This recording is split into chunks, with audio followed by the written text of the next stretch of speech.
po. Tips to remember ang susunod. Remember this tip. Tips to remember.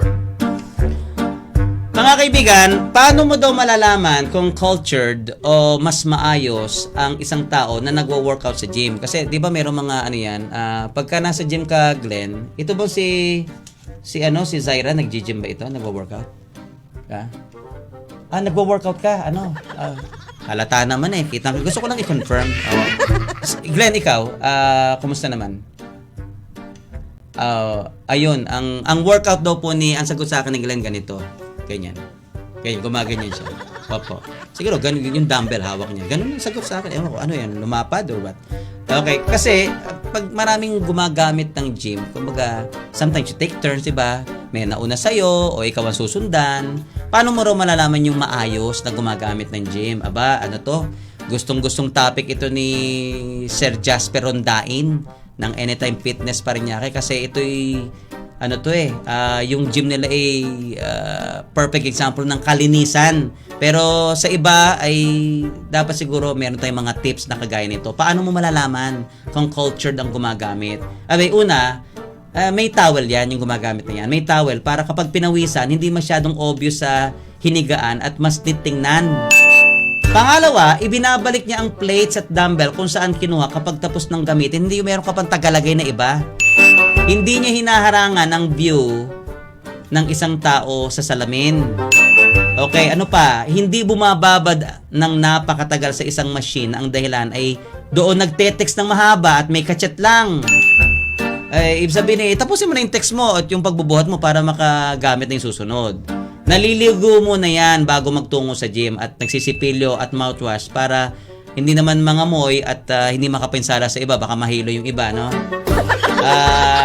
Hindi po siya mapagparanya o show off sa kaya niyang gawin o buhatin with intention na maliitin indirectly ang iba. Halimbawa ako, nagbubuhat ako, Glenn, ng tig 10 pounds. Babanatan mo ako ng 500 pounds na tapos titingin ka sa akin na parang nakakaloko. Parang ang sakit naman nun, di ba? Yun lang ang kaya ko eh. Okay? Hindi mahirap biglain. Kung anong hilig ng iba o nais gawin, as long as hindi nakakapinsala sa iba, ay hindi kailangan pagtawanan. Halimbawa, kung meron lalaki na gusto mag-exercise na ang tugtog ay tala, dapat hindi pinagchichismisan o pinagtatawanan. May respeto siya sa space ng iba, hindi yung nakapatong ang mga gamit mo sa machine na ang gagamit ay naiilang o nasisikipan dahil nakahambala nga yung mga belongings mo.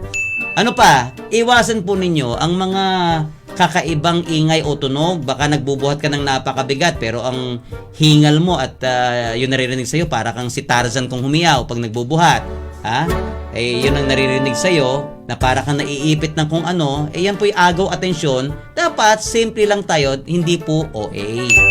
Sa kababaihan, wag po masyadong pahabain ang buhok sa kilikili na parang sa matching. Kasi po baka kapag nag-angat ng barbell o dumbbell ay agaw eksena din ulit at akalain na may halimaw sa katawan mo. Maganda po mag-t-shirt kung ayaw nyo i-shave. Pwede naman sabihin sa atin, it's none of your business kung pahabain ko yung akin. Kaya lang po, ang norm nga po dito, sige, subukan ninyo. Magbuhat kayo ng ganun. Hawak kayo ng dumbbell, kita yung inyong, di ba? Nagmamalasakit na nga kami dito. Real talk lang po dito. Okay, it's really none of our business kung paano nyo you run your life or your lives, di ba? Kaya lang po, pag alam nyo naman ng mga Pilipino di ba? Gusto niyo bang maging lapin stock pa? Ito pa tanong ko, Glenn, Zaira, sige nga tingnan natin. Ano yung pinakagamit na gamit sa gym? Sige nga, trivia tayo, ha? Sige, kayo, mga kaibigan, ano yung di ba may dumbbell tayo? Meron tayong mga jumping rope dyan, punching bag. Ano ang pinakagamit? Ito, tingnan natin kung masasagot ni Director Glenn yan, ha? Ni Zaira. Anong pinakagamit na gamit sa gym? Sige. Sa tingin ninyo? Wala na. Ipapa-assignment na lang ulit sa inyo, Glenn. Towel. Towel, hindi towel. But nice try.